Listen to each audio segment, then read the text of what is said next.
रुद्र संहिता 5वां अध्याय। संध्या का चरित्र। सूत जी बोले, हे ऋषियों, नारद जी के इस प्रकार प्रश्न करने पर ब्रह्मा जी ने कहा, मुने, संध्या का चरित्र सुनकर समस्त कामनियां सती साध्वी हो सकती हैं। वह संध्या मेरी मानस पुत्री थी, जिसने घोर तपस्या करके अपना शरीर त्याग दिया था। फिर वह मुनिश्रेष्ठ मेधातिथि की पुत्री अरुंधति के रूप में जन्मी। संध्या ने तपस्या करते हुए अपना शरीर इसलिए त्याग दिया था क्योंकि वह स्वयं को पापिनी समझती थी। उसे देखकर स्वयं उसके पिता और भाइयों में काम की इच्छा जागृत हुई थी। तब उसने इसका प्रायश्चित करने के बारे में सोचा तथा निश्चय किया कि वह अपना शरीर वैदिक अग्नि में जला देगी, जिससे मर्यादा स्थापित हो। भूतल पर जन्म लेने वाला कोई भी जीव तरुणावस्था से पहले काम के प्रभाव में नहीं आ पाएगा। यह मर्यादा स्थापित कर मैं अपने जीवन का त्याग कर दूंगी। मन में ऐसा विचार करके संध्या चंद्रभागा नामक पर्वत पर चली गई। यहीं से चंद्रभागा नदी का आरंभ हुआ। इस बात का ज्ञान होने पर मैंने वेदशास्त्रों के पारंगत, विद्वान, सर्वज्ञ और ज्ञानयोगी पुत्र वशिष्ठ को वहां जाने की आज्ञा दी।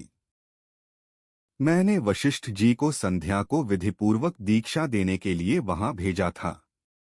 नारद, चंद्रभाग पर्वत पर एक देव सरोवर है जो जलाशोचित गुणों से पूर्ण है।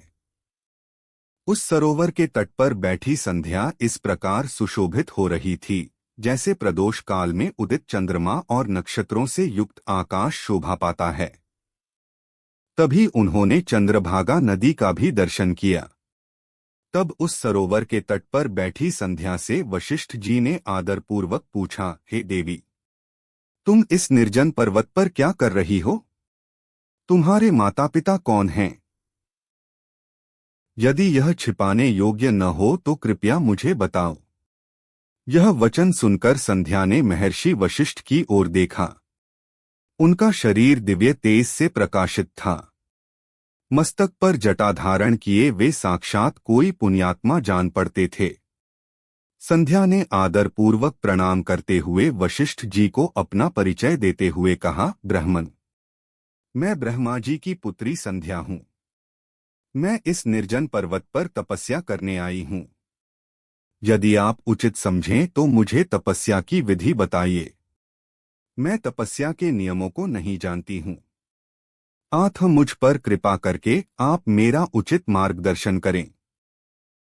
संध्या की बात सुनकर वशिष्ठ जी ने जान लिया कि देवी संध्या मन में तपस्या का दृढ़ संकल्प कर चुकी हैं। इसलिए वशिष्ठ जी ने भक्त वत्सल भगवान शिव का स्मरण करते हुए कहा, हे देवी, जो सबसे महान और उत्कृष्ट हैं, सभी के परम आराध्य हैं, जिन्हें परमात्मा कहा जाता है, तुम उन महादेव शिव को अपने हृदय में धारण करो। भगवान शिव ही धर्म, अर्थ, काम और मोक्ष के स्रोत हैं। तुम उन्हीं का भजन करो। ओम नमः शिवाय मंत्र का जाप करते हुए मौन तपस्या करो।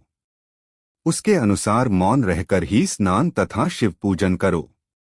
प्रथम 2 बार छठे समय में जल को आहार के रूप में लो।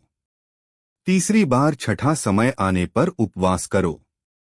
देवी, इस प्रकार की गई तपस्या ब्रह्मचर्य का फल देने वाली तथा अभीष्ट मनोरथों को पूरा करने वाली होती है।